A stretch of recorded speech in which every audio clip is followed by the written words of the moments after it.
So today I'm going to share with you some of the biggest mistakes that I see from people who try to buy businesses. Now you want to stick with me until the end because I don't care if you try to buy businesses or heck, even if you try to grow your business from scratch or one client at a time, you still want to stick with me until the end. And if you don't know me yet, my name is Moran Pober. I'm the founder of acquisitions.com. I've been involved in dozens of deals and now I also help dozens of my clients buy businesses. I try to become their investor, passive investor, and their advisors while they buy their dream businesses. So many people come to me, they're like, hey Moran, I want to buy a business. And heck, some people even bought a business, right? They send me messages after they bought a business and they're like, Moran, I'm freaking stupid. I made all those mistakes. I used all of my money. I did all of those different mistakes after buying the business. I changed everything and I don't want you to make those mistakes. As much as it's important to buy the business, it's as important of what to do with the business after you buy it. So let me share with you some of the things to make sure you're not making those mistakes. So the first big mistake that I see people are making is that after they buy the business, they just change everything too fast.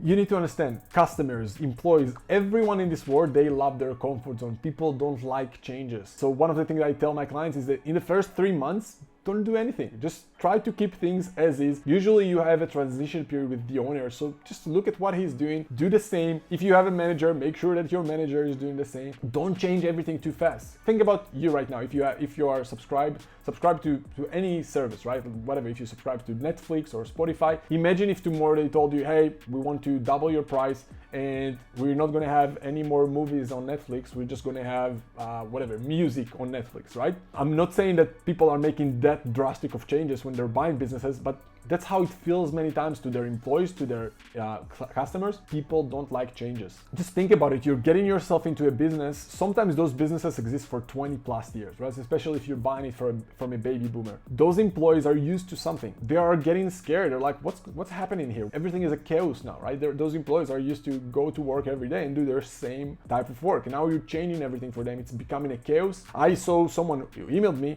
who told me, hey, I've done all those different changes. I thought it's going to help the business. But then a lot of his employees literally quit on him because they're like, sorry, we don't want to be part of this. It's just too much for us to handle. We're just used to our comfort zone and now you come in and change everything in a few weeks. Usually it's just a disaster. And I don't care how much experience you have in the sector. I don't care how much experience you think you have in business. When you're changing something that's already existing, be really, really careful. Another big problem I see people are making is that they're not ensuring and making sure that there's enough working capital in the business. So people are so excited, hey, let's go to buy this business. I don't need to use any of my own money. But then they forget that after they buy the business, there's enough capital that needs to be in that business in order to trade that business day to day. There are more marketing expenses that you need to have, like advertising, right? Expenses. There are more payrolls or salaries that you need to pay to your employees. Somehow you need to pay that money. You need to understand how much working capital you need in order to have those expenses, in order to pay those expenses. Unless you prepare for those things, it can be a nightmare. You just bought a business, maybe you didn't pay anything for your own money, but you didn't calculate the fact that you need like an extra $50,000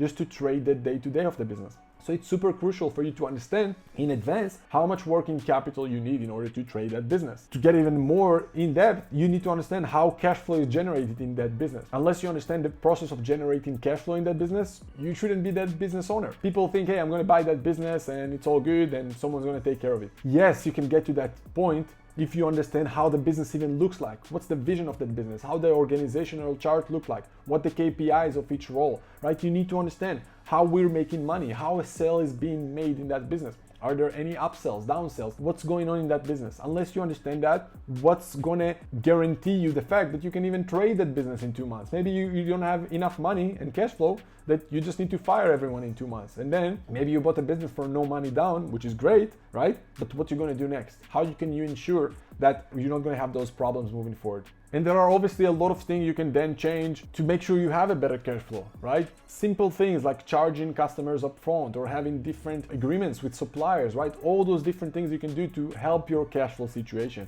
Unless you're taking care of those things, don't be surprised if you're gonna have problems. You gotta keep things stable when you go into a business, guys. You gotta make sure things are stable. If you're making changes, make very little changes when you begin, right? Don't go and make crazy changes. Make sure you understand where the cash flow is coming from. Make sure you understand what's the working capital needed, right? As a general rule, you probably need at least 1 month of revenues for working capital. 1 month of revenues, right, of that business as a working capital. That's just a general rule. Obviously, it depends on the sector and all that, but if you want a general rule to be on the safe side, probably you need something like that. When you go into a business, maybe initially just make small changes, right? Like maybe the accounting system can be better. Maybe if you want to bring in new marketing initiatives, then maybe you make sure that they are not interrupting the other marketing initiatives that you already have, right? For example, let's say you come into a business and you're already doing Google AdWords to bring in clients. Then instead of maybe saying, hey, we want to do AdWords completely different now, maybe you don't touch AdWords, you keep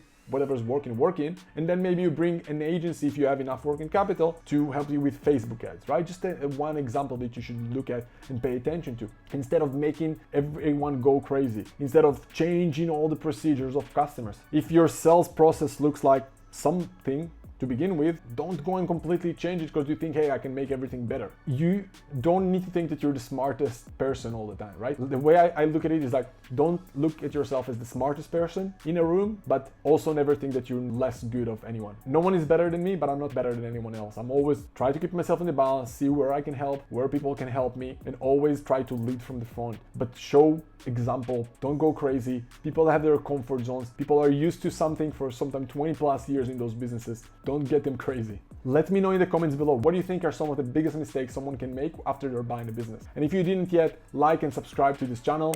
It will really help me and I would really appreciate it. Guys, you need to understand the process of buying businesses, there's a lot involved, right? And after you buy the business, you want to make sure you know what to do next. You need to have the full system, the full process. You need to have the accountability, the support to make sure you're not making mistakes. As much as the upside here can be amazing, you can own $1 million plus business within few months, like some of my clients did. But at the same time, you can make a lot of mistakes. And if you don't understand the process, it's sad, because I'm telling you, I saw horror stories of people who are messaging me after watching some of my videos. It's just sad for me to see that they're doing those things. If you want to learn more about the A to Z process of how me and some of my clients bought 1, 2, 3 businesses in less than a year using other people's money, and eventually get to a point where they have someone to run the day-to-day for them, we're going to put links somewhere below this video. Other than that, I hope you enjoyed it. Go and watch this next video next. If you want to understand more about the process and you're still not sure if the buying businesses is for you, if you think it's for you and you want the next steps, go and watch below this video for the link, see our process to learn more. Thank you for watching, and I'll see you soon.